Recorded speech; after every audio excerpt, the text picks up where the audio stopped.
Ja, das geht ganz schnell.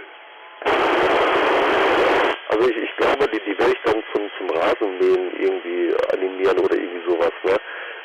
Jetzt wechselt so der Kurs, ne, von Trainer, Anleiter zu ich brauche mal eure Hilfe. Nein, nee, Rasenmähen kann ich doch alleine, das schaffe ich noch. Ja, aber wenn irgendwas, ich sag mal, auszuschachten ist oder eine Antenne aufbauen, solche Scherze, ne? Ja, das ist Coca-Cola und Pommes-Generation Hartmut, ne? Also die kennen ihr Handy auch noch, aber jetzt nicht so sehr. Ja doch, die würden helfen, aber ich glaube nach 50 Zentimeter Tiefe beim Ausschachten, da keuchen die und verlangen nach Wasser. Da musst du schon mit einer Antenne da neben stehen und die mal ein bisschen peitschen, HI. Ach, das weiß man nicht, ne? Also ich sag mal, wenn in der Nähe eine Kiste Bier steht für den Nachtisch nach der Arbeit und ein Grillgerät, ich glaube, da tun ich schon was für, ne? Dazu noch die nette Begleitung durch dich und Niki, ja, kann ich mir gut vorstellen. Ja, nein, das wird schon werden. Ich bin da ganz zuversichtlich. Nee, die sind super nett, die haben auch gehört. Wenn man denen damals was gesagt hat, die haben auch trainiert. Die Mutter sagte, hier im Zweif gibt es einen Trainer, der zieht sich alles ab, was gut ist. Na, der trainiert an 5 Orten, ob Geld.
Antennenauf, da bringe ich also lokal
85 oder so, irgend sowas.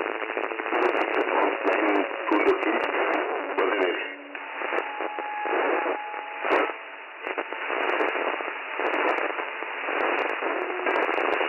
So lange ist es.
Dann guckt er mal wer auf der 395.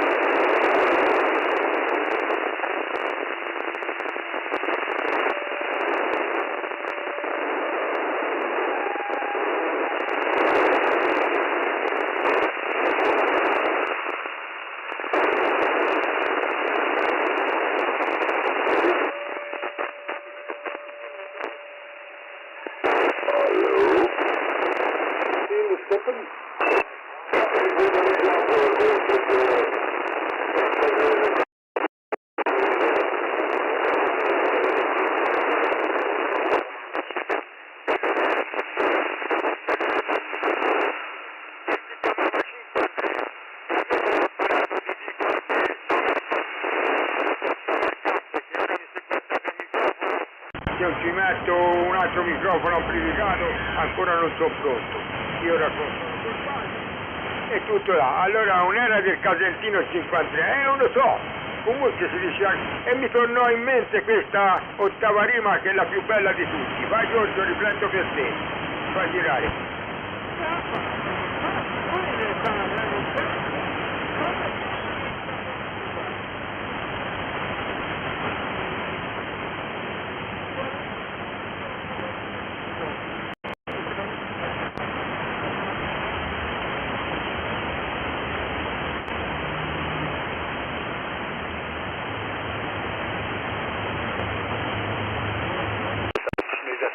Ja, Sendung, die gar nicht.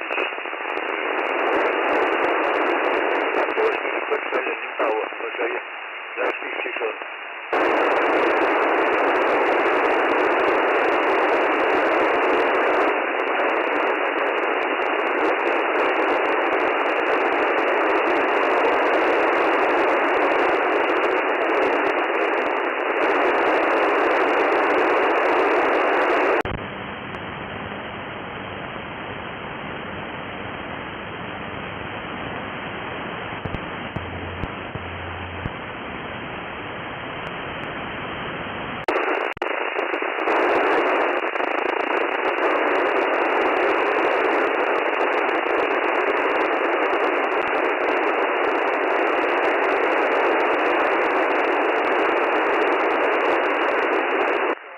sowieso. Das ist nur halt, dass du tagsüber, sag ich mal, deine Grundlast. Da ist Kühlschrank, Gefriertruhe oder sonstiges. Wenn die Heizung läuft, ne, weißt du, das kostet ja auch Strom, da braucht ja auch Strom, dass du das ein bisschen reduzieren kannst.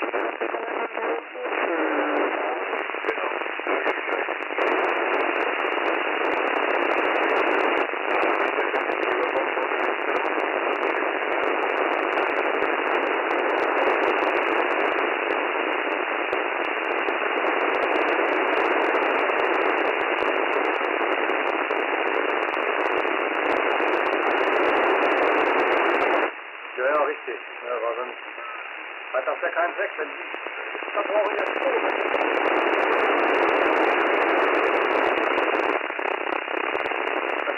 Ich verstehe sowas nicht. Ich verstehe es nicht, dass die sich gar keine Gedanken machen.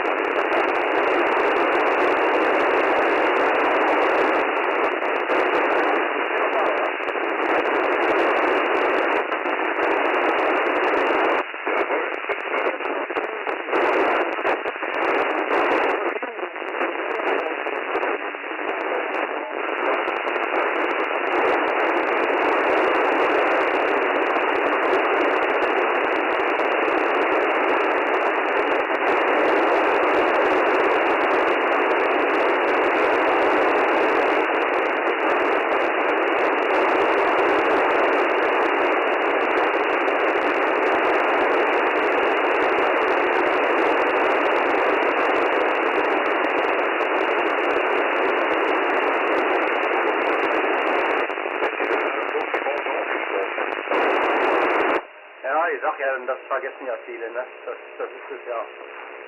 Und da wird der eine oder andere noch ein böses Erwachen haben.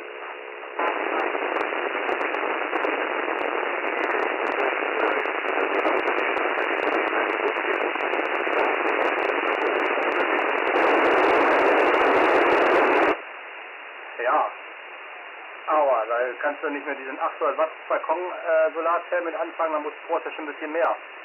Ja, wenn so eine Luftwärmepumpe 4 kW braucht, na, da musst du brauchst mit 800 Watt nicht anfangen, ne?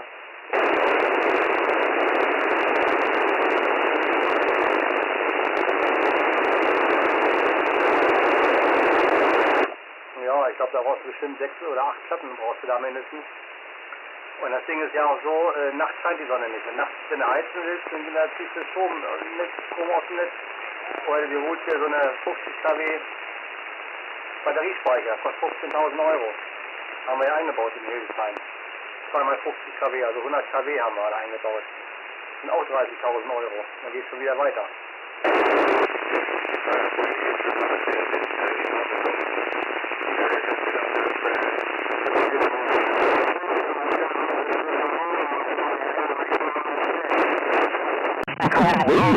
Bon là, ok, ben, qui doit confier le collègue là, à 14 Sugar Delta 0 Loïc, QSL de ce coin là-bas, ok. Ouais, ok, Jean-Claude QSL, est-ce que tu te sers du roméochari.com pour le QSL, Jean-Claude? Ouais, affirmatif, je suis au Charlie. Ça fait un mois que j'y suis, là, ok. Je suis pas sur Directory, mais je fais bien marcher le site, là, QSL. Ah, ok, Jean-Claude, est-ce que tu te sers de la boîte EQSL? Est-ce que tu te sers de la boîte EQSL? Ah, ça je sais pas, je sais que je me sers du REC là, QSL, alors qui remet au Charlie là, mais QSL, je sais qu'il est sur le site là, il faut y aller dessus, mais je sais pas comment ça marche là. D'accord, bon bah ok, j'aurais voulu confirmer le QSO avec ta station, Jean-Claude. J'aurais bien aimé confirmer le QSO via la QSL du Roméo Charlie si c'était possible, à toi. Ouais, ok, mais pas de problème, t'as qu'à l'envoyer sur RC, ok, RC, donc QSL RC, sur le site, la QSL. Ouais, ok, bah je t'envoie la QSL, via le roméocharlie.com, en 14 Roméo Charlie 132, Jean-Claude QSL 14 Roméo Charlie 275, David sur la Bormoule, le Puy de Dôme, QSL. Ok, QSL David, pas de problème, je vais faire ça aussi là. Je vais y aller sur le site après le QSO et je t'envoie la carte là. Voilà, mais bien content de t'écouter, puis au plaisir, là, ok. Bienvenue dans les Roméo Charlie, là, ok, voilà, un très bon club sympathique là, dirigé par Stéphane, et puis 022 là, Antoine là, des gens très QRO là, ok. Mais je suis toujours 14 Sugar Delta 132, je module avec les deux la QSL. Ok, QSL Jean-Claude, avec grand plaisir, je t'envoie la QSL. Immédiatement, merci Jean-Claude, 14 Roméo Charlie, 132, département 84, 14 Roméo Charlie, 275, David sur le 63, salut Jean-Claude. Allez, salut David, là, ok, mais bonne fin de week-end, là, et au plaisir de se recopier sur l'air, là, pour un petit coucou sympathique. Allez, bye. Ok, merci Jean-Claude, au plaisir de t'avoir écouté, 73.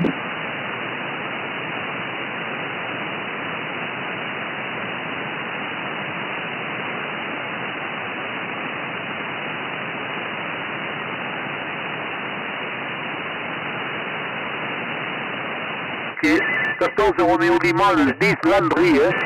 Voilà, ok, 73, donc nous avons Didier mobilement ici.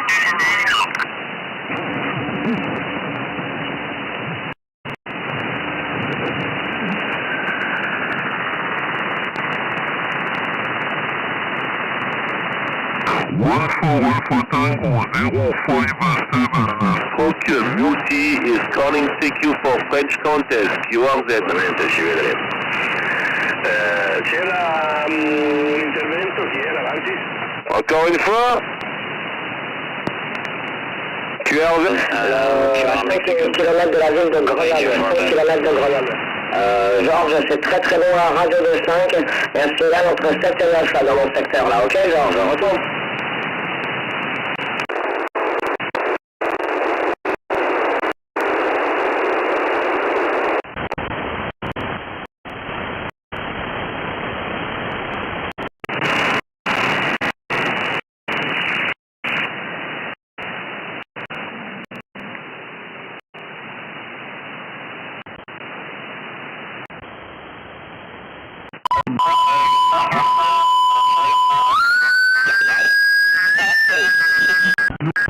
Car nous l'aurons activement écrit.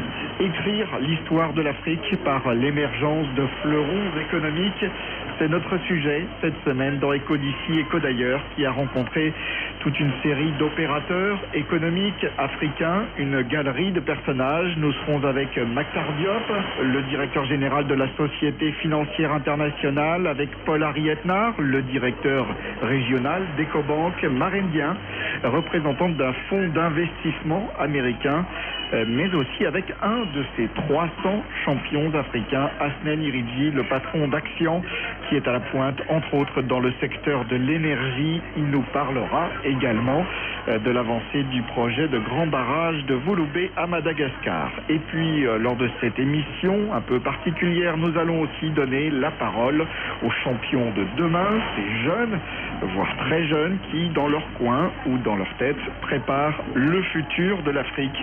Des développeurs, des électroniciens, des électriciens, des énergéticiens. Some kind of concerted attempt to destabilise the British government? The short answer is, Andrew, we don't know. But look, clearly Mr. Johnson and several of his allies have said things which are, how could I put this, profoundly critical of Rishi Sunak and his management of the Conservative Party. And it seems to me that really the big question for the days and weeks ahead is whether this does indeed develop into an all-out civil war between the pro-Johnson wing of the Conservative Party and Mr. Sunak and the rest of the party. I mean, it might develop into that, Andrew, or I suppose the tension might ease, might blow over in the coming days, but I mean, clearly you can really sense that feelings are running high. Now, there are very loud voices on the right of the Conservative Party, in the media, who love Boris Johnson. Always strikes me as a bit odd, because actually he's a rather big spender as a politician. But anyway, the polling data today shows that with voters across Britain, he's actually not that popular anymore. I'll come to that ideological confusion in a second, because I think it's a good point, Andrew.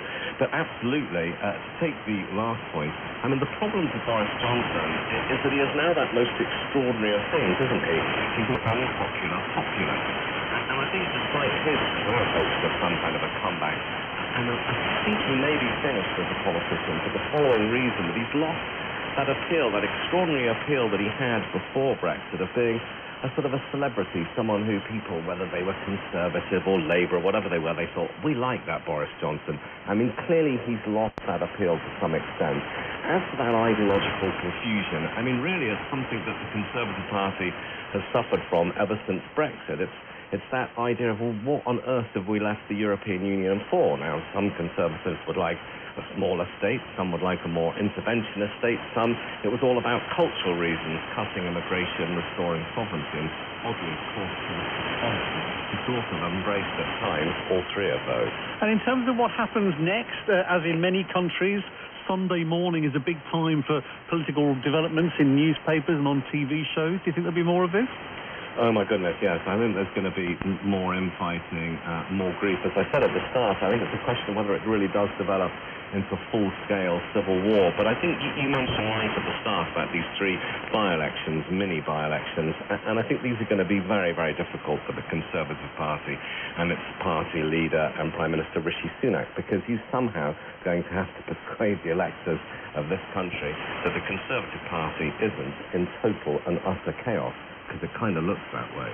Well, thank you very much indeed. This is the BBC World Service with Andrew Peach, and this is the moment when Italian special forces stormed a cargo ship sailing from Turkey to France after the captain had reported that people armed with knives were on board.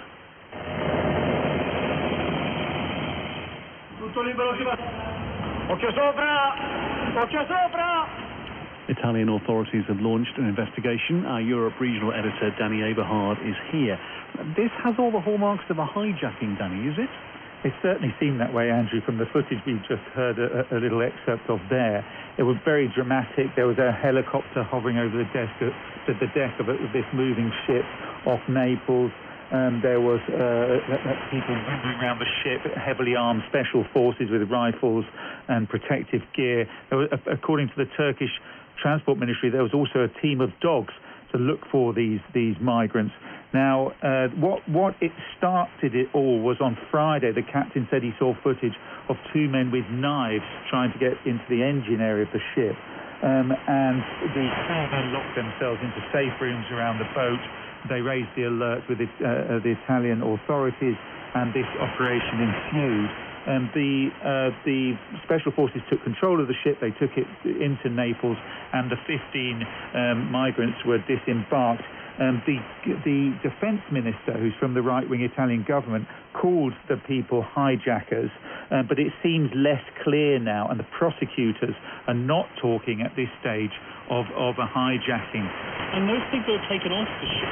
What happened to them? Well, there are 15 people, 13 men, 2 women. Several of them, one of the women is apparently pregnant. 4 people were taken to hospital. There's talk in the Italian media that the people who had or may have had knives might be prosecuted for bearing arms, but not necessarily for hijacking. Certainly no one's been charged with that at the moment, and the Italian media is also reporting that the people have been taken to a reception centre. They are believed to come mainly from Syria, Iraq, and there's also an Iranian. I have also seen reports that there may have been Afghans amongst that 15, but that's yet to be confirmed by the prosecutor. Danny, thank you. The day after being suspended from office, the governor of Nigeria's central bank, Godwin Emefiele, has been arrested. The new president, Bola Tinubu, has made no secret of the fact that he's not a fan of the governor. Police have said he was detained for investigative reasons. Africa regional editor is Richard Hamilton. although the details of this investigation have not been disclosed, Mr. Emefiele's removal was not unexpected. His term as governor of the central bank was marked by two disastrous and unorthodox moves: withdrawing Naira notes from circulation, causing a currency crisis, and an unwise dabble into party politics. The currency crisis came about when the central bank withdrew large denominations of Naira notes and tried to force Nigerians to use a new digital currency. This led to massive cash shortages and street protests. Mr. Emefiele also created many enemies when he ventured into politics. This went against the rules of the central bank, which say the governor must remain independent and apolitical. In May 2022, it emerged that he was seeking to replace Muhammadu Buhari in this year's presidential election. Although Mr. Emefiele did not eventually run in the contest, the current president may have seen him as a threat. Football in Europe, the Champions League final taking place in Istanbul. Kick-off an hour and a half away. Manchester City face Inter Milan. For these Man City fans, though, already there in Istanbul, it sounds like it's not so much about beating Inter, more about competing with Manchester United. Never thought I'd get a ticket, never thought we'd get to the final, but just can't believe it. What would it mean if they did the treble? Unreal. You wouldn't have to hear anything from United for ages if we won the treble. They've got nothing left to boast about. We've had so many years of being reminded of the titles they've won, the treble, the Champions League. They thought they was going to win last week and they didn't. They were all over them, so even better. Lee James, our colleague from Sports World, is en route to the stadium in Istanbul. Yeah, just under 2 hours to go until kick-off in the European Champions League final here in Istanbul. So all roads are literally leading to the Ataturk Olympic Stadium. It's not hosted a Champions League final for 18 years. A real sense of pride here in the city that Turkey is once again hosting this showpiece occasion. Thousands of fans, of course, here from Manchester City and Internazionale. Those with tickets have fan zones close to the stadium. Their supporters were advised to take shuttle buses here. It is some 90 minutes away from the city centre, the likes of Taksim Square, where the fans have been gathering before this match. And they were told also to get here early as well. There would be extensive checks, security checks, so that there wasn't the chaos that marred last year's final. However, we are hearing of bottlenecks of traffic getting here. I've seen supporters having to get out of their transport and walk the last kilometre or so to the stadium. So not long to go. Many will want to be there in their seats. They won't want to miss this. Manchester City against Internazionale for the Champions League title. Lee James in Turkey for the BBC World Service. Also on our team to cover the match this evening, John Bennett. John, regular listeners to the World Service will know we are passionate Man City fans in the Peach household. and the atmosphere at home, I can tell you, is just nervous. What's going to happen here? Yes, I can understand why you're nervous, because the pressure is on. Manchester City are the big favourites, and all the experts will tell you that it's odds on that they will win today, because Pep Guardiola's side, as you heard from those fans, they've already won the Premier League and the FA Cup this season. They were in the Champions League final a couple of seasons ago, losing to Chelsea. They're desperate to make up for that, and they're in great form. They've lost just one of their past 26 games in all competitions. Unbeaten in this season, winning 7 of 12 matches. You can't write off Inter. That's why I think you'll be nervous. They're an expert cup team. They've already won the Coppa Italia this season. They've won the Italian Super Cup as well. They're brilliant defensively. They've kept 8 clean sheets in 12 matches so far. Their goalkeeper, Andre Onana from Cameroon, a brilliant player. So despite the fact that Manchester City are the big favourites, I think many Inter fans are feeling that they can cause what would be a famous upset over the next few hours. And of course, stop those Man City fans we just heard from doing the treble, which is important because it means it matches the achievements of their local rivals, Manchester United. Exactly. I'm in Manchester at the moment. That is what all the City fans are talking about. Winning that treble for the first time since United in '99. Thank you very much indeed, John. Coverage coming up for you here on the BBC World Service. Staying with sport, as record-breaking goes, Faith Kipyegon's victory in Paris last night surpassed all expectations. The Kenyan athlete smashed the women's 5,000-metre world record just a week after breaking the 1,500-metre world record. Smashed because she won the 5,000 metres at last night's Diamond League meeting in 14 minutes, 5.2 seconds. And here's how she did it. Faith Kipyegon yet again finds another gear. What a talent, what a performance. It's the world record. Oh my goodness, she's done it again. Unbelievable, superhuman, Faith Kipyegon. My colleague James Kumarasamy has been hearing more about her achievements from the journalist Alex Seftel, who was there watching the race yesterday. Incredible. It's almost impossible to find words for it, and it's almost a mistake trying to do so. But yes, superhuman, supreme, without fault, really. And even more impressive because she'd set this world record a week ago over 1,500 metres, which is the distance, the event that everyone knows her for, the one that she's won 2 Olympic gold medals over, 2 world gold medals over. So to suddenly come and do something that you haven't done in a long time, and do something that she wasn't expecting herself, she said she wasn't thinking about the world record, and that she was so surprised afterwards, I think that tells you all you need to know. And perhaps that does tell you a lot, the fact she wasn't thinking about it, being perhaps uninhibited, just in very good form, is what led to this. Yes, I mean, one factor as well is that you have the previous world record holder in this race, which helped make it a fast one, Letesenbet Gide of Ethiopia. And if you know anything about distance running, you'll probably know that Kenya and Ethiopia are 2 great rivals. And so I think they're part of the same management group as well. So it's almost like, James, if you're really good at, I don't know, tennis, and I'm a really good footballer, and I say, well, I'm going to try and beat you at tennis in your own backyard over your 5,000 metres, which is your territory. And that's exactly what Kipyegon tried to do. I say try because Gide was the one leading them out, and then suddenly, as though you expected either them both to get tired or for Kipyegon to tire, she didn't, or at least she did a little before somehow miraculously sprinting away at the finish. Finally, we've talked a lot about this incredible story of 4 Colombian children whose plane crashed in the Amazon jungle more than a month before they were found alive. The siblings have spent weeks fending for themselves after their Cessna aircraft they were in as their mum came down on the 1st of May. Electra Naismith has been hearing how their relatives are now celebrating. It's the stuff of Hollywood drama. 4 siblings, aged 13, 9, 4 and 1, wandering alone in the Amazon. Their mother and the pilot on a small plane they were travelling on dead at the crash site. Rescuers initially feared the worst. The area is home to deadly predators, but the huge search operation found clues. A nappy, footprints, fruit with child-sized bite marks. The Air Force dropped food, water and thousands of flyers. They broadcast messages urging the children to fall. Then they were found, alone and alive after 40 days. The children's grandparents are overjoyed. I have recovered from the pain of losing my daughter. After this suffering, I will encourage my grandchildren to move on. I need them here. I want to hug my 4 grandchildren. For us, the situation was like being in the dark. We walked for the sake of walking, living for the sake of living, because the hope of finding them kept us alive. The Colombian President Gustavo Petro said the rescue was a joy for the whole country, a magical day. He shared photos of the siblings with their army rescuers, a uniformed soldier giving the 1-year-old a bottle feed. The children have now been airlifted to safety and medical tests in the capital Bogota.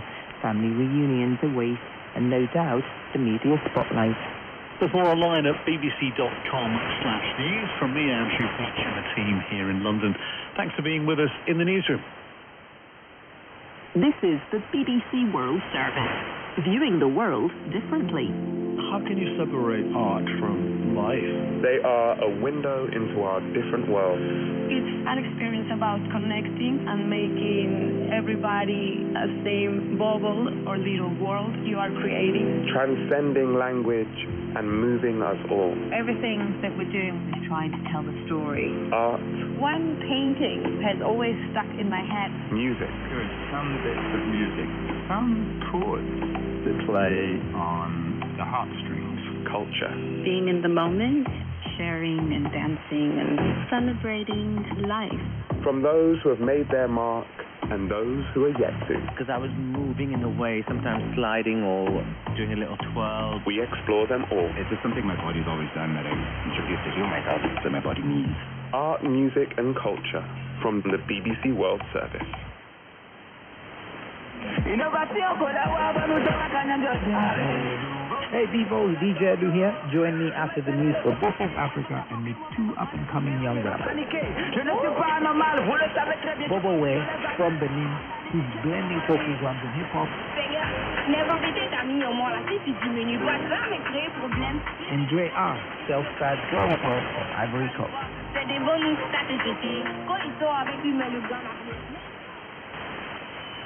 BBC News with Debbie Russ. After a week of speculation, the Ukrainian President Volodymyr Zelensky has confirmed that his country's counter-offensive against occupying Russian forces is underway. He did not say what stage the military operation was at, warning against trusting Russian sources. A Syrian man who stabbed 4 young children in a playground in France on Thursday has been formally placed under investigation for attempted murder. Abdelmasih Hanoun is refusing to cooperate with investigations. Another ally member of Parliament from Britain's governing party has resigned. Nigel Adams is the third Conservative MP to step down within 24 hours, triggering a series of by-elections. A prominent jailed Iranian human rights activist is facing new charges over her protests in prison. A post on Narges Mohammadi's Instagram says the charges relate to sit-ins he's held in jail to protest against execution of activists. Officials in Pakistan say at least 19 people have been killed by falling roofs and walls caused by torrential rain. Rescue teams have been dispatched to affected areas in the provinces of Khyber Pakhtunkhwa and Punjab. A ceasefire appears to be holding in the Sudanese capital Khartoum. The 24-hour truce took hold on Saturday morning. Reports say the city has been relatively calm. Police in Nigeria have detained the governor of the central bank. His arrest comes the day after President Bola Tinubu suspended Godwin Emefiele amid planned reforms in the financial sector. Motorsport's most celebrated endurance race, the 24 Hours of Le Mans, is marking its centenary today. A record crowd packed the circuit for the start of the race. The world number 1 women's tennis player Iga Swiatek has won the French Open. BBC News. This is Africa. And you're listening to the Afro CGA. The hottest music from around the motherland. You are tuned into the Afro Boss DJ Edu. Let's go. This is CIA from the BBC. You're listening to the Afro Boss DJ Edu.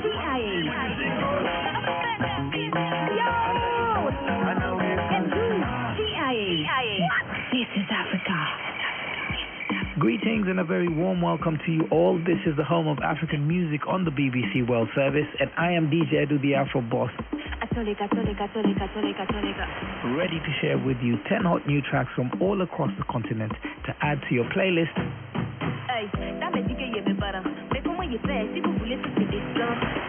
And also to introduce you to 2 up-and-coming artists, one from Benin and the other from Ivory Coast. Hello, coucou la famille, voilà, c'est Drea, D-R-E-A. Hello, coucou family, this is Drea, D-R-E-A, from Côte d'Ivoire, Abidjan, on BBC. This is Africa. We are together. Dre R is a young rapper who's determined to prove that Ivorian rap is not a boys' school. In fact, that's the name of her debut album.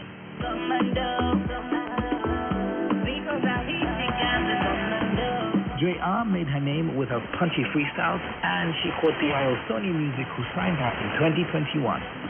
And here she is under the TIA spotlight to tell us more. Mon EP Rap Ivoire, c'est pas lycée garçon, c'est un EP de 7 titres. My EP Rap Ivoire, c'est pas lycée garçon. Ivorian Rap isn't a boys' school. It's a 7-track EP in which I express myself because there aren't very many female rappers in Côte d'Ivoire. I am one of the ones who's most proud of her femininity, dresses, makeup, etc. Personally, I have my girly side, my doll side. So my role on the scene is to show that we can work together with men and that I can do what men can do. So you see, rap isn't a boys' school.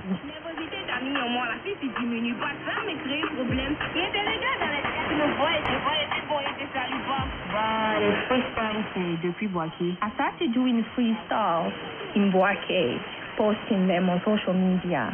I had to make myself known, given that I was a long way from Abidjan and that everything was happening in Abidjan. So I wrote lyrics, texts that will appeal to young people. Il sait pas où taper. Donc pour ça, il a mordu. Pour voir que l'année est finie. 2 février et puis Corona. Élection et puis décembre. Je parle peut-être de la jeunesse pendant les périodes de I am talking about young people during the festive season, having fun, drinking, all that. And also what happens in couples, love, friendship, studying too. I am not too critical in my lyrics because we are all young after all. But we do need to denounce what's not good. Even if they are laughing, they will understand and say to themselves, oh, we mustn't do this, we mustn't do that. J'avais des objectifs, je voulais avoir un titre. Je voulais être dame d'affaires en plus de ma musique. J'avais l'esprit mêlé, fallait s'organiser. Et puis priorité, diplôme, nécessité. Ce que maman disait, j'apporte dans mes prières. Meilleur conseiller, je dois une question d'aide. Pas la vie qui a voulu de demain. Bah, si je dois parler de focus, c'est plus ou moins ma vie. The first focus is more or less the story of my life. I decided to get into music, and as I am the only daughter of my family, the eldest as well, my parents had a vision for their children. It is not easy to get them to understand at first.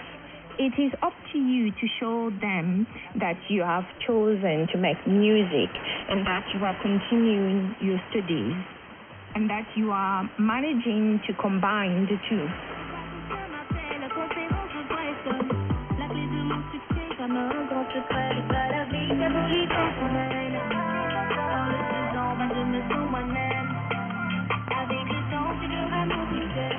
J'ai fait les études, mais j'ai choisi aussi.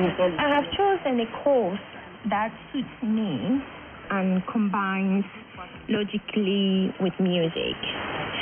I am a communications student, and now I am also studying advertising and marketing at ISTC. We know that you can't make it in music without communicating, without advertising, without marketing. So you could say that I am combining theory and practice, studying and making music at the same time.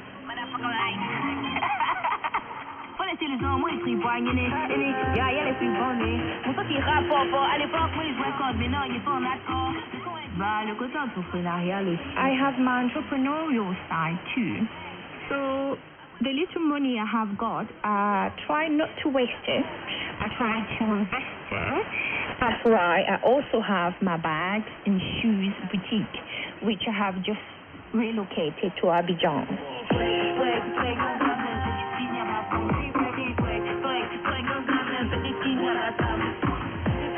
La différence que ça apporte à ma carrière, ma signature. The difference signing music happening to my career. Well, that's why we are here with the BBC today. It wouldn't have been possible without Sony. So it is more professional. It is going to new territories. Sony Music have great videos, studio access, TV shows, branding for the artists, a lot more things. On travaille par la fête, c'est toxico. Nous on monte les bons bitos, monter des sons. Hey, ça me tabac, ça vient vite, petit bitot toxico, nous on monte les bons bitos, monter des sons. Hey, ça me tabac, ça vient vite. Bah, en 2023. In 2023, Drea was awarded the prize for Best Female Rapper at the Hip Hop Ivoire Trophy. Les coups pour ma puce, il vous a su, bien que vous brillez, le Seigneur y a su, pas moi, qui faut le dessus, moi je prends la facture, je suis sûr qu'il y a de l'impact, je suis voyage, c'est laquelle Singa. C'est un honneur pour moi d'être interviewé par It is an honor for me to be interviewed by the BBC, and I hope that in years to come, I will still be here and we will still be talking. Thank you very much. BBC, this is Africa. That was Ivorian rapper Dre R there, and I'm DJ Edu standing by to give you your weekly dose of new music from the motherland. Get ready to feel the vibes. 10 in 10, 10 bangers, 10 countries in 10 minutes. Give me the mic, yo. From Cameroon, it's Kosi, who began his musical career by writing songs and sending them to his friends for feedback. This one is called Time and it features Victor A.D. Cameroon.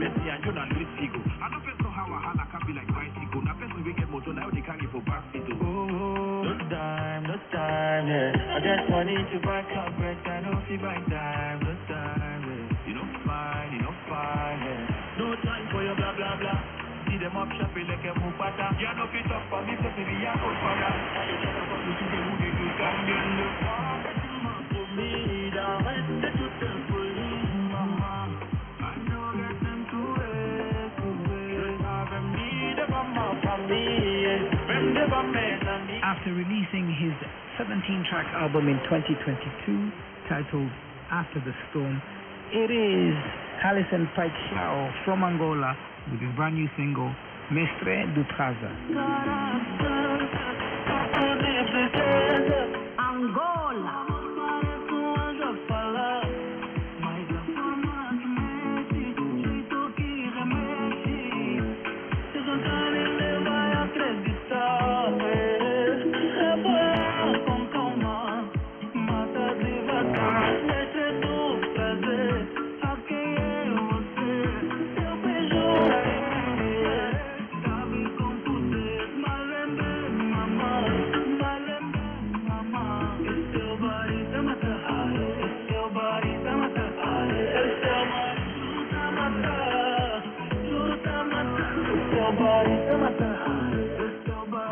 With his natural affinity for music, fashion, and film, it is Lovins Mackenzie, a Kenyan-born US-based singer, songwriter, videographer, fashionista, and creative entrepreneur.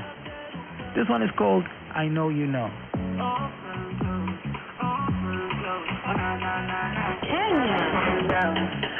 and down, my brain just got that.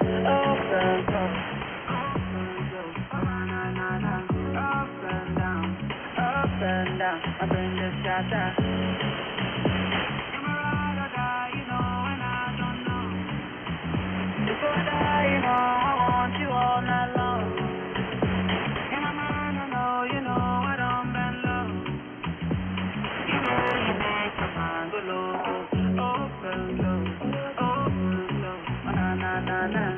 Up and down, my brain just got that. Up and down.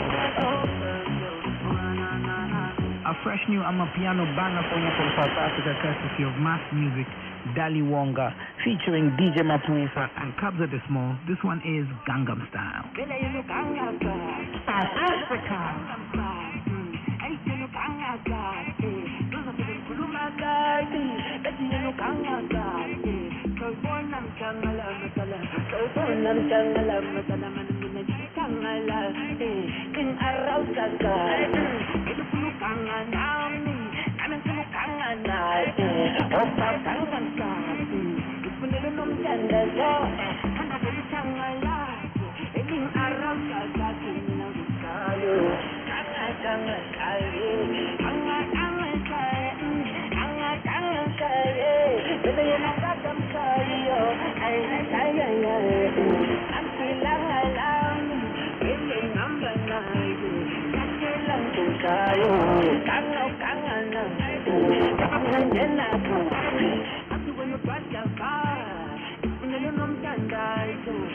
Comedian and artist William Laskia from Botswana with Haikona Man featuring Robert Boy and Makwinja.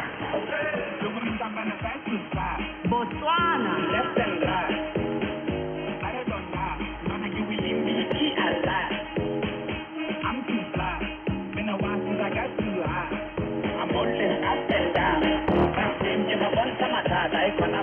TIA from BBC World Service. 10 bangers, 10 countries, 10 minutes.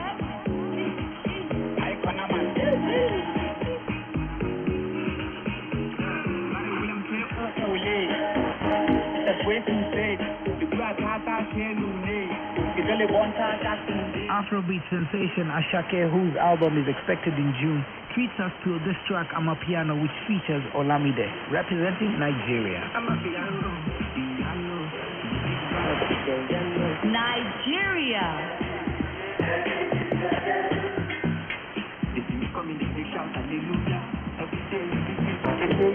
Overseas, I want chop me like suya. I know this dog, but it's good. Fire to breathe you. They dance like breathe you. I'm on my wrist, they call it, they breathe you. I'm going to talk to someone for no reason. I see they go, I'm a piano. We go shoot, we go make them. Now we run this town and then they show. We got that and the war, some got that and the pole. Got my flow, with them on their toes. On the floor, they got them. My baby short, Alcigamo, Colorado, Piano, it's a big vibe, but they tell them no. Steadily. I'm a piano. Amapiano from Tanzania with Jukes, DJ Tariko, and G Nako. This one is Sugar Daddy. Absolutely massive. Tanzania.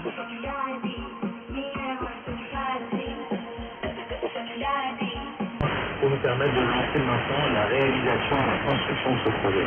Ce projet aura un impact incroyable sur l'économie, sur le...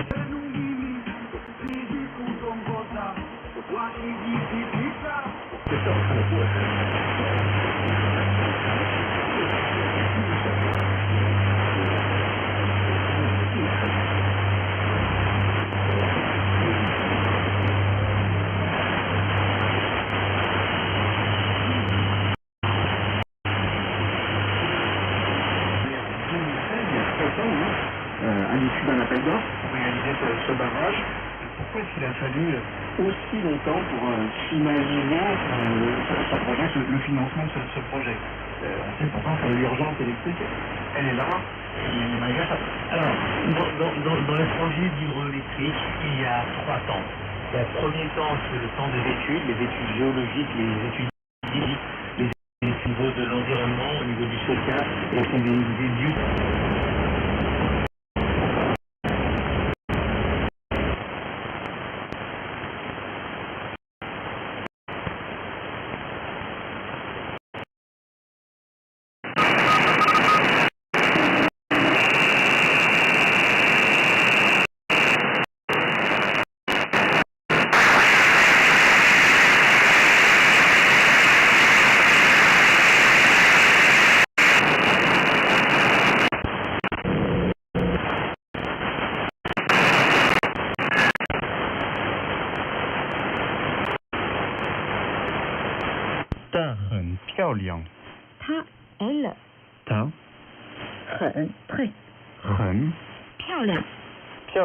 Piaoliang veut dire belle. Elle est très belle. Piaoliang. Bon, certes, elle est très belle, mais je voudrais également lui dire qu'elle est très intelligente. Est-ce que tu...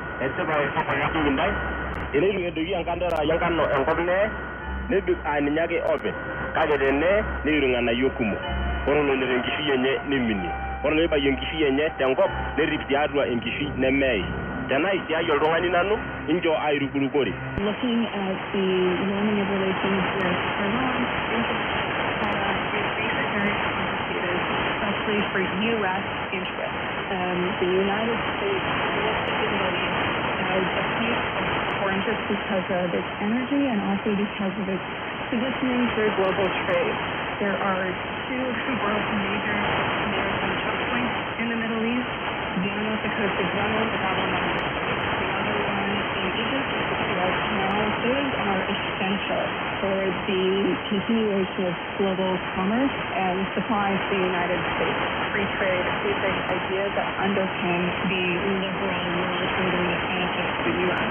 As that shift or things shift where we may not find as reliable partners in the Middle East, the U.S. may be looking harder for somebody to come to its assistance when there's a world crisis, just because we have pulled back a little bit in terms of managing our own end of that relationship.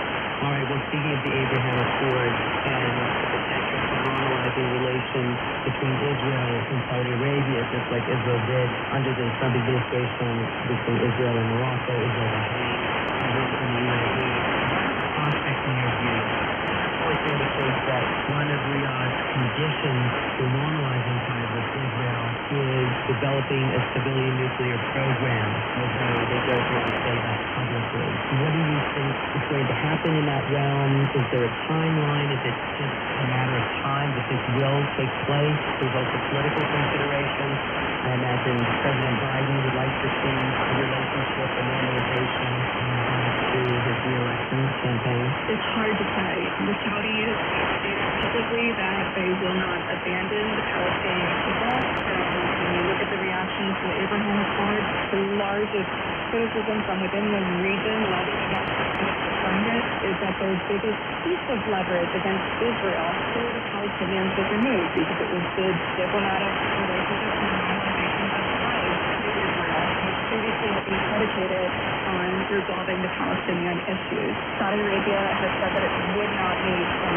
But I think the particular issue, which has surfaced much more recently in terms of the civilian nuclear program in Saudi Arabia, is interesting, especially as you're watching the Iranian nuclear program advance rapidly. There is concerns in the national security community that we're going to see nuclear proliferation in the coming years. The United States, of course, is adamantly against this, and it has refused to support Egypt's civilian program, which has caused Egypt to turn to Moscow, and what it seems like that the U.S. is pushing back on Saudi Arabia itself, and again trying to limit the proliferation of nuclear power and capability in order to preserve the current balance of power amongst the nuclearized states. So much more to talk about in the 2 minutes we have left, Catherine. By somebody at the Atlantic Council, an interesting comment by John Bolton with an fellow. He said that China will help the Saudis in sectors where the U.S. won't, but he believes that the relationship between Riyadh and Beijing doesn't really have the same depth, and he says he characterizes the U.S.-Saudi relationship as strategic and the China-Saudi relationship as transactional. Would you agree with that characterization? I agree with that wholeheartedly, and it reflects my own conversations with Saudi officials, but also with other Arab officials who recently with Beijing as transactional. The idea of we need this and you need that, and we can craft a deal where we each come out happy. Whereas the strategic partnership with the U.S. is one where Saudi Arabia does look to the United States, even as a for the regional security and stability. It has a long-time relationship with the United States. It understands, to some degree, the ups and downs of the Washington political cycle, political objectives, and has really trained itself as a partner to really turn to at times of crisis. It accepted and helped during the Afghanistan withdrawal, which happened with very little notice. But I think the message that the kingdom has delivered, particularly to the Biden administration recently, is that even though we do have this very deep partnership, it is a two-way street, and the United States has to hold up its end of the bargain when we're looking at what the Saudis are asking. Of the outbreak of violence in Sudan is another area, Catherine, where the United States is looking for Saudi Arabia to go. What role do you think play? Some analysts say that they really are ceasefire. Would you agree with that? They certainly have the relationships and the resource relationships with these generals, and they are passing the conflict and towards the Saudis and our Gulf partners to solve it. I think it's quite telling that when the U.S. evacuated its personnel from the embassy, that it was the Saudis that stepped up, that it was Americans going to Jeddah, and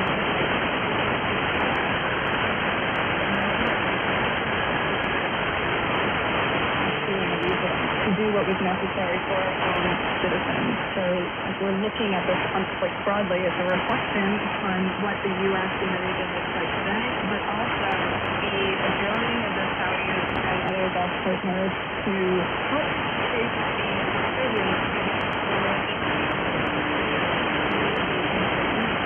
we hope that they come to the negotiating table and reach a resolution soon. this conflict will resolve. The solution is not going to be some liberal democratic government coming out of this. I think it's unfortunate, as we saw Sudan go through its transition, that the prospects for such a government are really, really small at this point, when there was a bright spark of hope a couple years ago. But I also think that when we look at what the Gulf states are doing in Sudan, we need to recall that they actually are also trying to defend against Iranian influence there. The old Iraq is much closer to Iran, and some of the more peaceful activities in the region up through Iraq and Gaza as well. And it wasn't until the end of the whole war that the Saudis also through a little bit of need support for their efforts. And that really flipped Sudan into a client state of the Gulf rather than one of Iran. And as we say, experts in that of combating the Islamic State network and Al-Qaeda. We know that Secretary Blinken co-hosted a ministerial meeting of the Global Coalition to defeat ISIS. What is the state of play in terms of the Islamic State group in the region? How dangerous is it? Is it on the wane? How effective is this coalition in terms of combating it? The coalition is struggling with really three key issues with regard to the Islamic State. The first one is preventing the reconstitution of the Islamic State in Iraq and Syria of ISIS, and coupled with that, the prevention of the outflow of foreign fighters, either from the various detention camps, Al-Hol, the prominent of those, which is in Syria, or the radicalization of the next generation of jihadis inside of those camps. There are tens of thousands of people who were affiliated with the Islamic State in Iraq and Syria who are in these detention camps. There is really no true solution yet as to what to do with them. The state of the camp is abysmal, and there is a great fear that the outflow of fighters from Iraq and Syria still could mobilize groups in places like Tunisia or Morocco or elsewhere, and that if these aren't resolved, that you end up with some very hardcore ISIS fighters still inside of Iraq and Syria who could just be the spark for the next return of the group.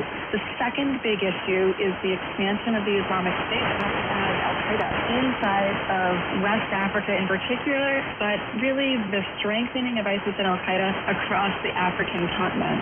The de-ISIS coalition is faced with a massive challenge as the state partners in the places where ISIS in particular is active, but also Al-Qaeda is quite weak. There have been a series of coups, there is internal conflicts, there are local insurgencies, all of which provide security challenges that these various governments must address, in addition to the terrorism challenge. And some of those states that had been stable previously, those along the coast of the Gulf of Guinea, for example, are now experiencing growing instability. So this meeting of the Counter-ISIS Coalition welcomed Togo as a new state. Togo is in a very bad neighborhood and seeing a rise in terrorism inside its own borders, driven by the Islamic State.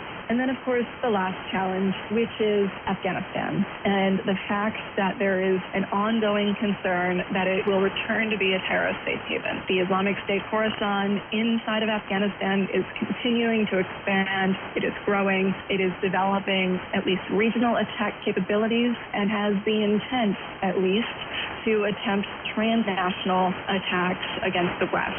So that is a massive challenge for the coalition to work on in terms of the Islamic State threat, with still quite limited resources, and this idea that many of the core states involved in the coalition are also managing other conflicts, Ukraine being a prime example, that are much closer to home to them. A daunting array of issues. We're so grateful to you for your insights on all of them. Kathleen Zimmerman is a fellow at the American Enterprise Institute, where she specializes in counterterrorism. Kathleen, thank you again for your time and insights. We greatly appreciate it. It's always a pleasure, Carol. Press Conference USA on the Voice of America was produced in Washington with technical assistance from Rivka Antileo. I'm Carol Castiel. Do join me again next week for another Press Conference USA on the Voice of America.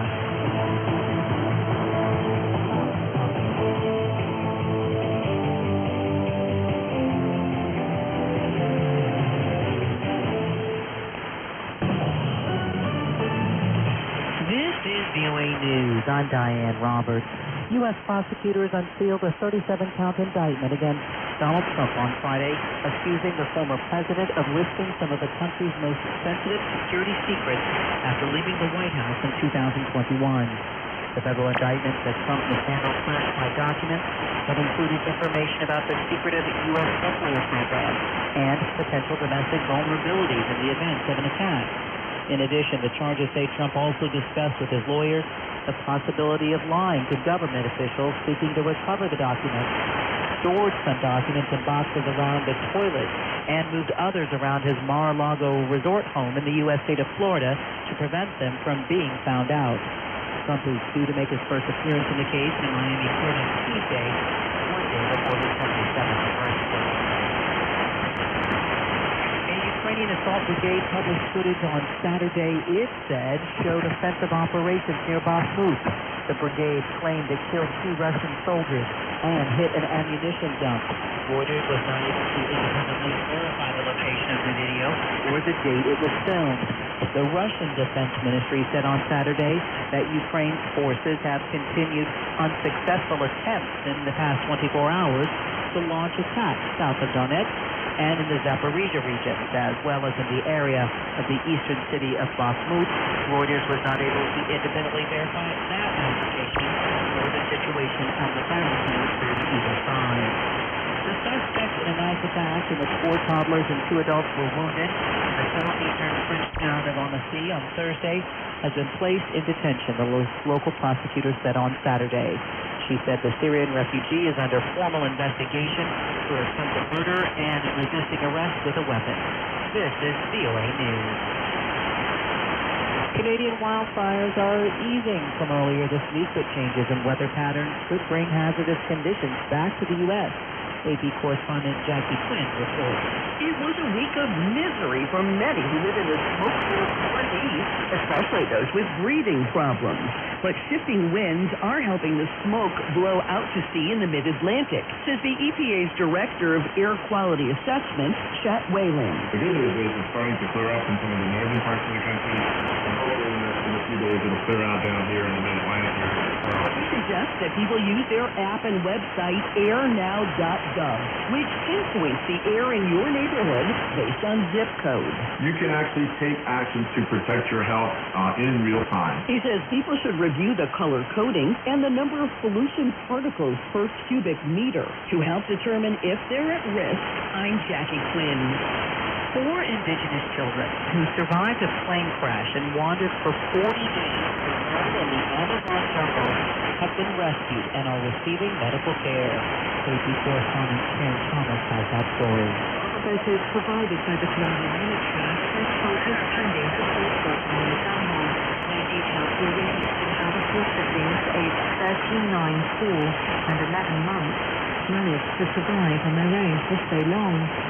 The plane crash happened in the early hours of May the 1st, killing all 4 adults on board.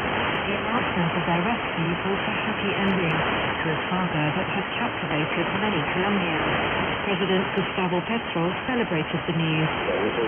They were alone. It was them who achieved the great exemplary survival. It will become history. Petro also said he would meet soon with the youngsters who are being brought to Bogota to be checked at the hospital. I'm Karen Thomas.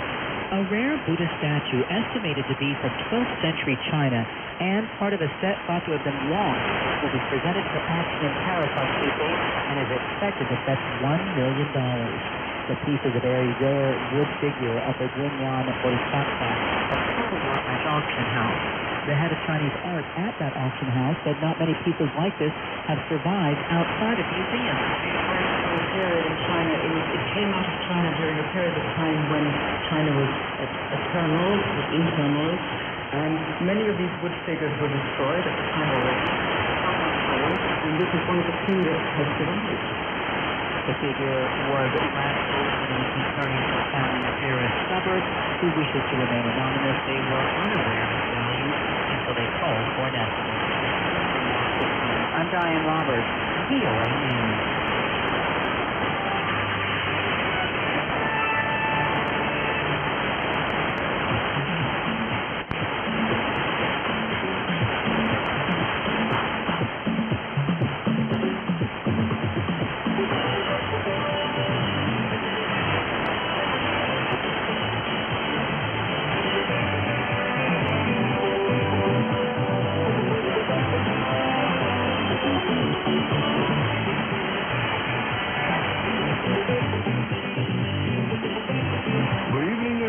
To Nightline Africa, we are coming to you from the English service of the Voice of America. Thanks for joining us. I'm Peter Floki in Washington, D.C.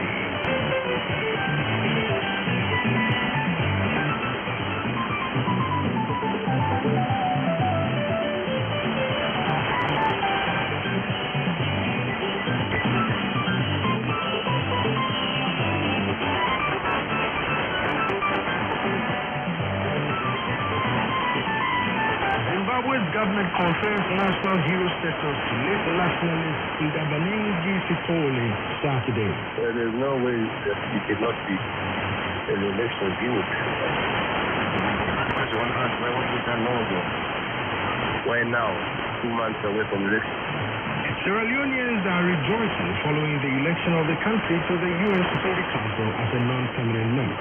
This is the country more ways than one. The last time we were there was in 1971. Governments have come and gone.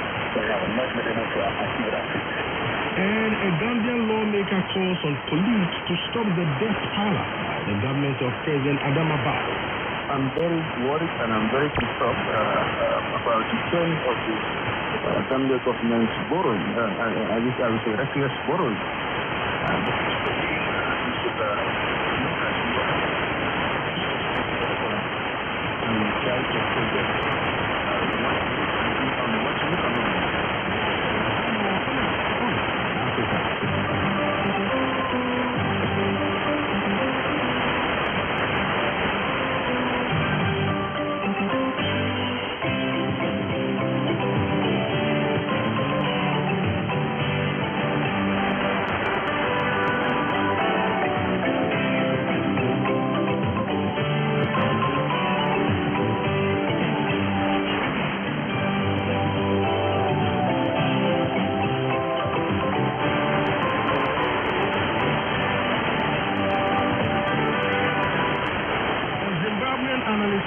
The decision by the government to confer national hero status to late nationalist Ndabanenge Sithole is not likely to have any significant impact on the coming August general election. Dr. Ibo Mandaza says the decision appears to be politically motivated, which he argued is aimed at generating votes for the Campaign Party in the upcoming August election. His remarks come after the government announced it will confer national hero status to Sithole on Saturday, June 10th. Sithole, a late cleric, is the founder of the Zimbabwe African National Union, or ZANU, a militant socialist group that fought against white minority rules for independence, and the founding leader of the ruling party. For analysis, I reached Dr. Ibo Mandaza in the Zimbabwean capital, Harare. Well, I mean, there's no way that it cannot be an election gimmick. Because the first question I want to ask, why wasn't it done long ago? Why now, 2 months away from the election? That's the first thing. It was overdue for Sithole to be declared a national hero. What happened to claim that a national hero is never declared. A national hero is self-evident. It's self-evident that Sithole was a national hero from long ago. And those of us who witnessed Imperial decades ago, even those in obituary, we complain the denial of the man was obviously a hero. The question now is that, in my view, it appears practical and a bit elated to declare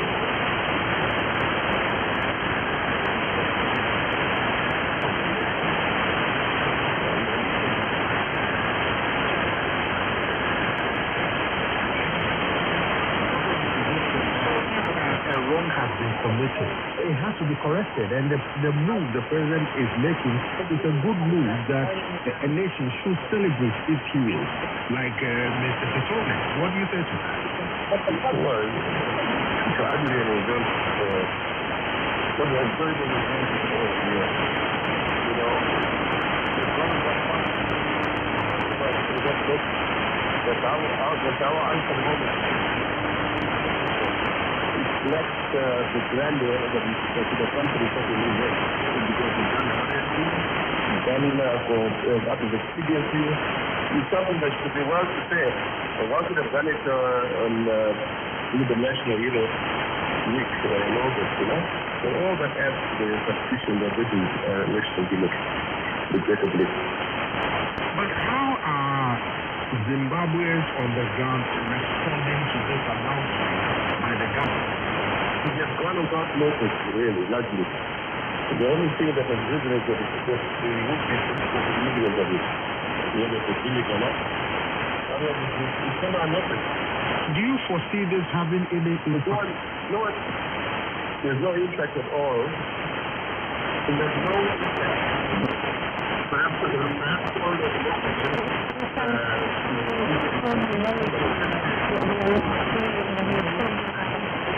it's a national event. When you Mandela, as a practice, it's no longer taken.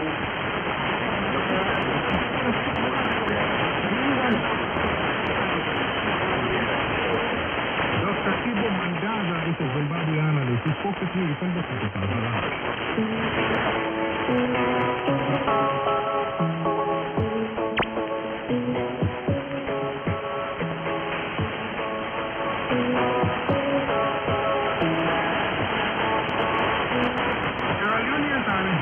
Following the election of the Council of the UN Security Council as a non-permanent member of the World Body.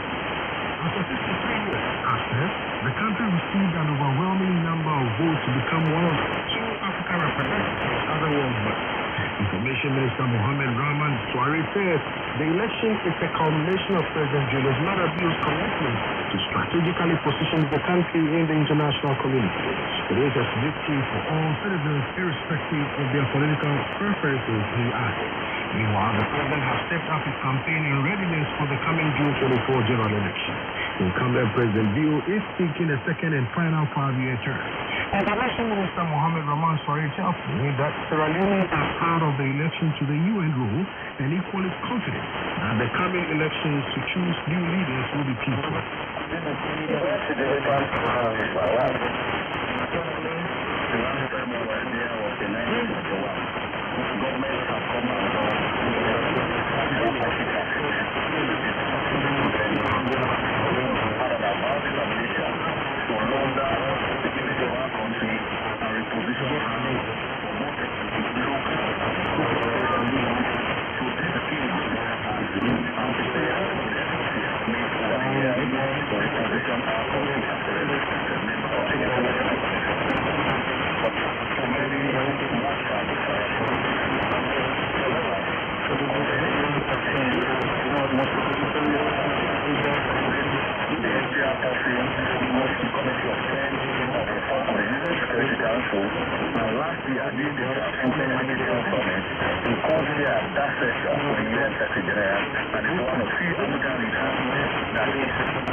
So this is a glorious moment for our country. It shows that Sierra is truly and honestly on the ascendant.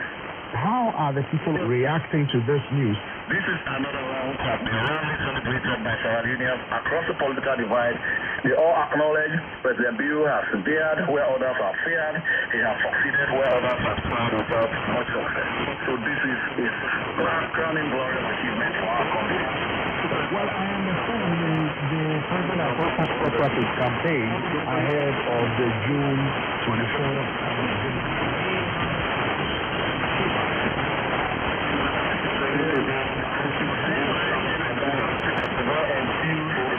A very confident President Julius Maada Bio on the campaign scene.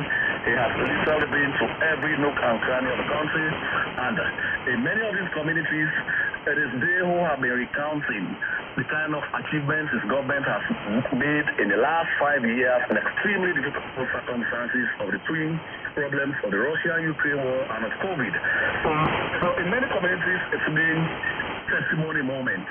So he is very confident, really confident that he will win these elections on the first ballot, and that is already so clear for even the blind to see. Mohammed, some of the opposition supporters are expressing concern that they are being prevented from campaigning in the stronghold of the ruling party, and they are expressing also concern about violence, they said, unleashed by thugs. I have been on the campaign trail with His Excellency. The campaigns have been very decorous. The politicians who do not have a message only seek recourse to violence as a means of coercing people to vote for them. In my village, for example, a group of APC thugs went there, attacked very unsuspecting villagers. As I speak to you, the village chief is battling for his dear life in hospital. He had an acid attack. He had to undergo a skin grafting operation. So this is very serious. They were perpetrators. But by and large, the campaign has remained very focused. President Bio has a message. He has a record to run on. And as government, we are the biggest beneficiaries of a peaceful, stable, and tranquil environment, which is why every campaign stop he has enjoined his supporters and all our family to keep this campaign peaceful and to eschew violence from the body politic. Talking about the elections, does the ruling party, or for that matter, the president, have confidence in the Electoral Commission to administer credible and transparent elections? Because some of the opposition people are saying that it appears the Electoral Commission is tilted to favor the ruling party. That is another litigious allegation.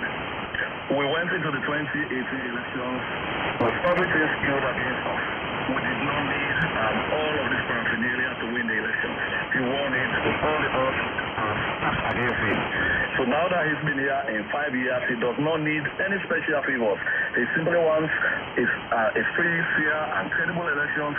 He simply wants a transparent process, which the ECSL, the Electoral Commission for Sierra Leone, has promised all parties. But because the APC is still prepared for this election, because they know the elections were held today any day, the president is going to pitch there on the first ballot. That is why they are reading up every excuse, real and imaginary, to escape the elections. In some instances, some of their proteges have even called for the postponement of the elections. But this election is carved in marble. The elections will happen, and those who have the message should reach out to the people to preach it so that they can convince voters. President Bio is doing his homework with Madam First Lady. They have gone to every place, and we are very pleased with the reception, and we are pretty confident now pull off the elections. Mohammed Rahman Suare, Health Information Minister, he spoke with me from the capital, Freetown. Has social media improved your life, or is it more of a distraction? We'd love to hear from you. You can call us 24/7 on WhatsApp and leave a message. Send a message on VOA Africa. The international code +1 and 202-258-3076. The number again is +1 202-258-3076. Can't wait to hear from you. In the Gambia, a lawmaker is calling on colleagues to stop the debt racked up by the government of President Adama Barrow. Yaya Sanyang says the administration appears to be engaging in excessive borrowing, which he contends could bankrupt the West African country. His remarks came after the government presented a motion in Parliament seeking approval for a $50 million loan. It is to be used to import petroleum products, food, and other commodities the administration considers essential. Parliamentarian Yaya Sanyang tells me that he will continue with the effort to stop the government from what he says are unsustainable excessive borrowing. I'm very worried and I'm very disturbed about the trend of the Gambia government borrowing.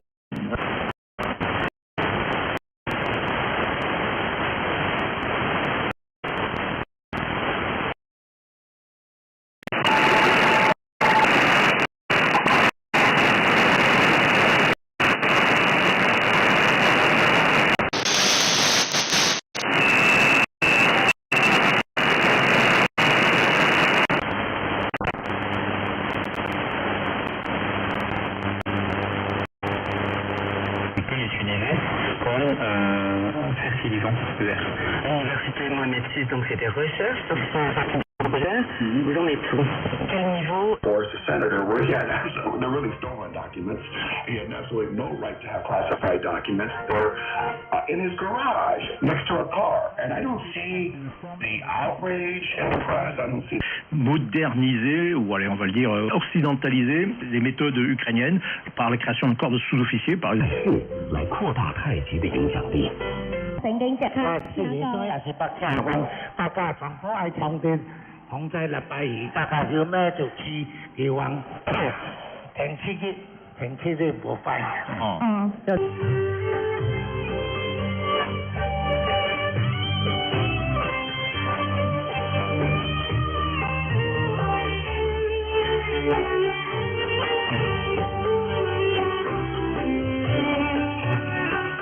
Madalla kafin in yi sallama da ku san karanto katin da fito daga Isa Lawan Girgir magajin garin Girgir jihar Yobe Najeriya da ya ce yana gaida Comrade Hassan Hamza Suletan Karkar da Sani Muhammad Chindo Bauchi da Yusuf Bazoka mai leda gwalolo da Abubakar Kawo Girgir da Zakariya Musa Girgir da Umar Babanya Sabon Gida da Aminu Adam Malam Madori da Sani Gulle Malam Madori da Alhaji Hamis mai kayan miya Gashuwa da Alhaji Gambo Dingim Gashuwa da Alhaji Kawo mai inji Jalingo da Audu na Yalwa mai abokan rani da shugaba Baba Gana Alhaji da Gwagwaro da shugaba Laraba Deba mai abinci Fatiskum da fatan dukkan su sun ji kuma suna cikin koshin lafiya. Wasu sauraro kuma kuna iya aiko mana da sakonnin ku na gaishe zuwa adireshin na email wato hausa@cri.com.cn hausa@cri.com.cn sai mun ji daga gare ku a madadin sashen Hausa na gidan rediyon kasar Sin wato CRI. Jamila ce ta sadan da ku Nisa Isa Muhammad Mustafa ta muku fata alkhairi daga nan birnin Beijing.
karbuwa daga wajen ɗaliban makarantar Middle na kasarin Sin. Wato malama ina ga ko an gudanar da wace ne?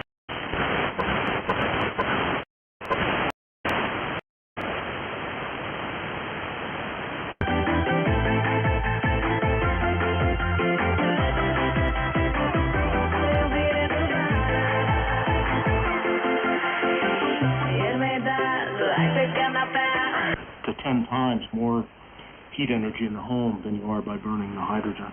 And he is scathing about the concept of blue hydrogen that we heard about in part 1.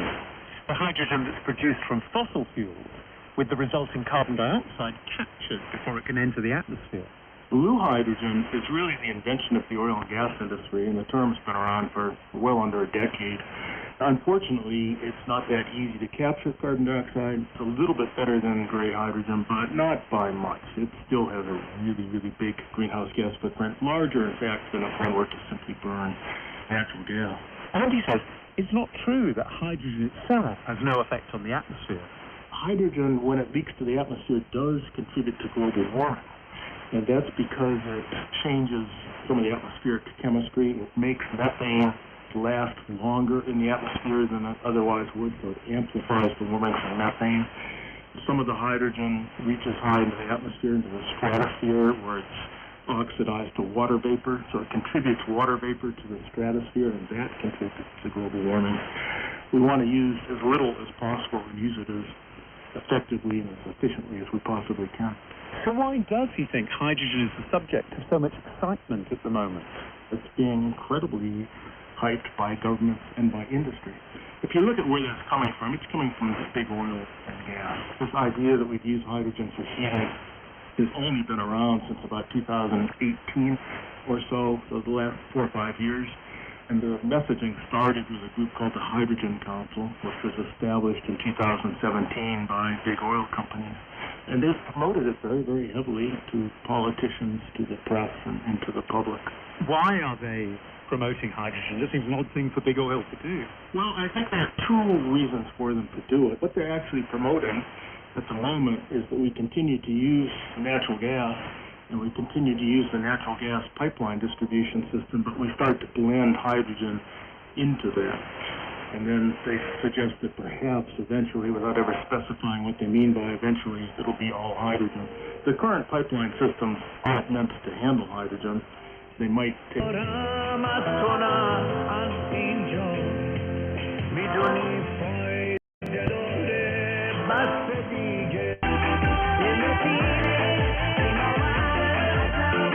والطاقة حتى لأبسط خدمات الرعاية الذاتية.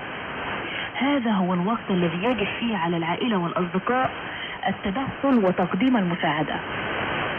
اعرض تولي رعاية المريض لعدة ساعات، أو قم بإجراء المهمات، أو تناول وجبة جاهزة مع الأسرة من أجل توفير بعض الراحة لمقدم الرعاية. وأثناء قيامك بالمساعدة حث مقدم الرعاية على الراحة وممارسة الرياضة واستعادة بعض الطاقة التي تشتد الحاجة إليها في تقديم الرعاية. يستغرق الأمر أكثر من شخص لقيادة الطفل إلى مرحلة البلوغ، ويستغرق الأمر أكثر مع شخص لقيادة الشخص خلال المراحل الأخيرة من الحياة. ونأتي جميعا إلى الوقت الذي نحتاج فيه للآخرين. هذا هو